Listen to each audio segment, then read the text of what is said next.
हमेशा की तरह सुबह होते ही पक्षी अपने घोंसलों से निकलकर उनके दाना पानी की व्यवस्था करने के लिए आसमान में उड़कर एक जगह से दूसरी जगह चले जाते हैं। उसी तरह एक गांव था रंगापुर, जहां एक रघुआ नाम का आदमी रहता था जो अपनी जिंदगी चलाने के लिए दूध का ठेला लगाया करता था। उसका ठेला इतना अच्छा चलता था कि लोग दूर दूर से आकर उसके ठेले का दूध पीते और उसकी बहुत तारीफ करते थे। एक बार की बात है, रघुआ हमेशा की तरह दूध को गर्म कर रहा होता है कि तभी अचानक उसकी सुंदर सी बेटी, जिसका नाम बिजली होता है, अपने पिता रघुआ के पास आती है और बोलती है, बापू, आपको पता है ना कि आपकी कमर में कितना दर्द है, फिर भी आप काम पर आ गए। अब आप एक काम करो, घर जाओ और आराम करो। ठेला मैं संभाल लूंगी। ठीक है बाबा, ठीक है, मैं चला घर। तू तनिक ठीक से काम करना और रात होने से पहले घर आ जाना। और एक बात और सुन, अगर कोई भी ऐसा वैसा आदमी आए ना, तो हम उसको ऐसा गर्मा गर्म दूध पिलाएंगे कि उसको उसकी नानी याद आ जाएगी। ठीक है, अब आप हमारी चिंता कतई न करो और घर जाओ।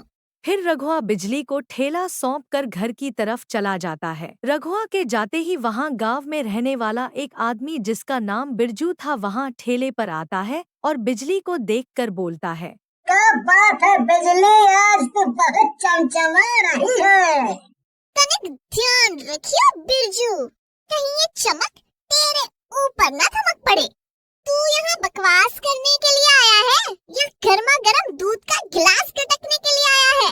अरे हम तो तुम्हारा मतलब, मेरा मतलब है कि हम तो तुम्हारे हाथ से बना हुआ गर्मा गर्म मलाई वाला दूध पीने आया हूँ।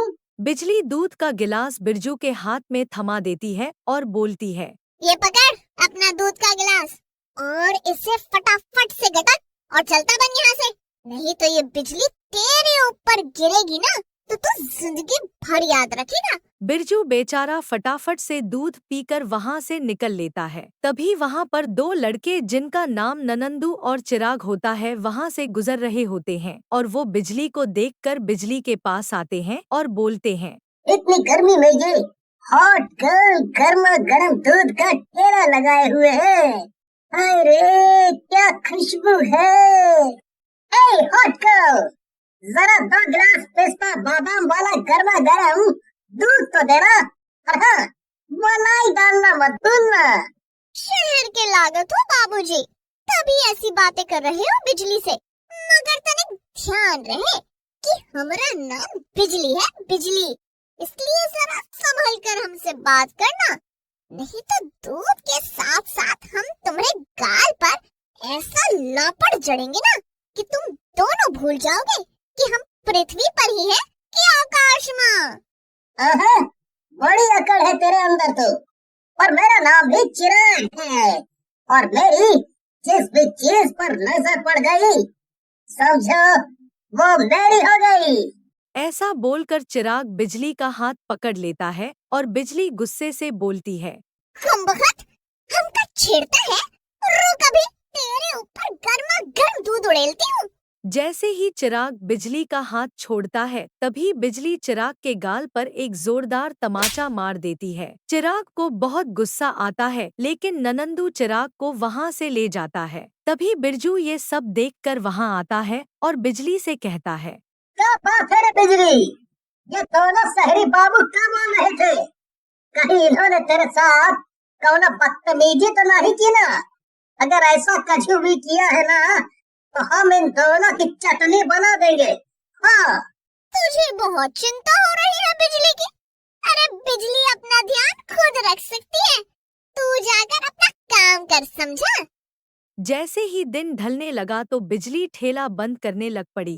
तभी अचानक से ननंदू और चिराग फिर से वहां आ जाते हैं और बिजली के पास आकर फिर से बिजली को छेड़ने लगते हैं। हाय कमबख्त, तू तो हमरे पीछे ही पड़ गया है। लगता है तुझे छठी का दूध याद दिलाना ही पड़ेगा। दिन का छन्नाटेदार लापड़ भूल गया? बिजली गुस्से में आकर चाकू निकाल लेती है, लेकिन चिराग उससे वो चाकू छीन लेता है। ये देखकर बिजली शोर मचाकर लोगों को बुलाने लगती है।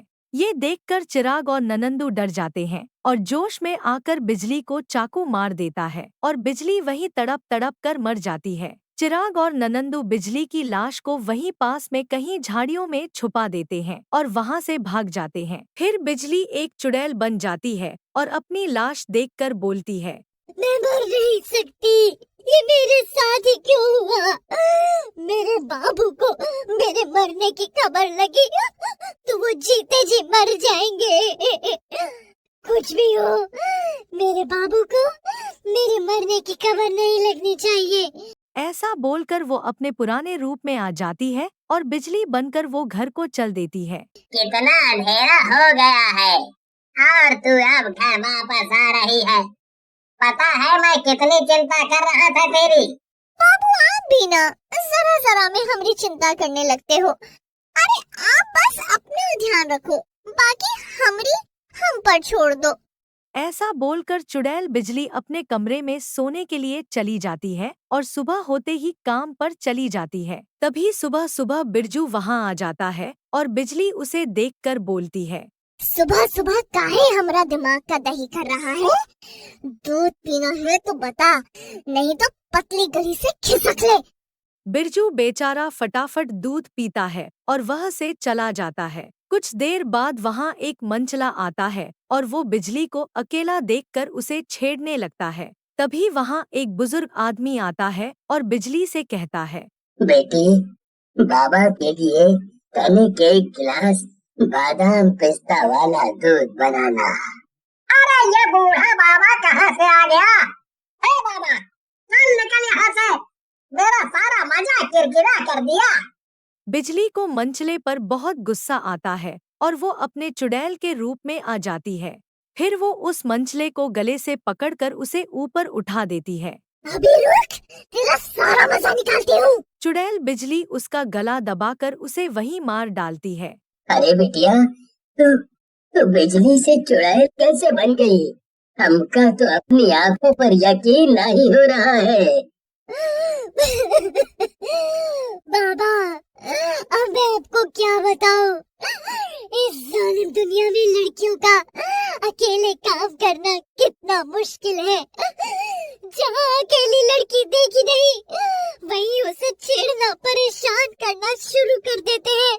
तभी वहाँ बिरजू भी आ जाता है और चुड़ैल की सारी बातें सुन लेता है। तू भी आए दिन मुझे छेड़ता रहता था, मुझे तो तुझे भी मौत के घाट उतार देना चाहिए। चुड़ैल की बातें सुनकर बिरजू को बहुत शर्म आ रही होती है। चिराग और ननंदू, उन्होंने ना सिर्फ मेरे साथ बदतमीजी की, बल्कि मुझे मार भी डाला। एक बार वो मेरे सामने आ जाए, फिर मैं उनका वो हाल करूंगी कि कोई भी लड़का किसी लड़की को छेड़ने की गलती नहीं करेगा। तू चिंता ना कर, उन दोनों को तेरे सामने लाना अब हमारा काम है। ऐसा बोलकर बिरजू वहां से चला जाता है और कुछ ही देर बाद वो अपने साथी के साथ मिलकर ननंदू और चिराग को पकड़कर चुड़ैल के पास ले आता है। जो लोग लड़कियों को अपनी हवस मिटाने के लिए मार डालते हैं ना, उन लड़कियों की आत्मा भटकती रहती है और उन्हें मुक्ति तभी मिलती है जब वो उन हवस के हैवान को मार डालती है। ऐसा बोलकर चुड़ैल बिजली, चिराग और ननंदू दोनों को गले से पकड़कर ऊपर उठा लेती है और उनका गला दबाने लग जाती है। चिराग और ननंदू दोनों तड़पते हुए बड़ी बेरहमी से वहीं मर जाते हैं और सभी गांव वालों को ये सीख मिल जाती है कि कभी भी किसी लड़की के साथ बुरा नहीं करना चाहिए। दोस्तों, आपको हमारी ये कहानी कैसी लगी, हमें कमेंट बॉक्स में जरूर बताएं और इस वीडियो को लाइक और कृपया अपने दोस्तों के साथ भी शेयर करें। ऐसी ही और मजेदार कहानियाँ देखने के लिए हमारे YouTube चैनल टीन्स टून्स को अभी सब्सक्राइब करें। धन्यवाद।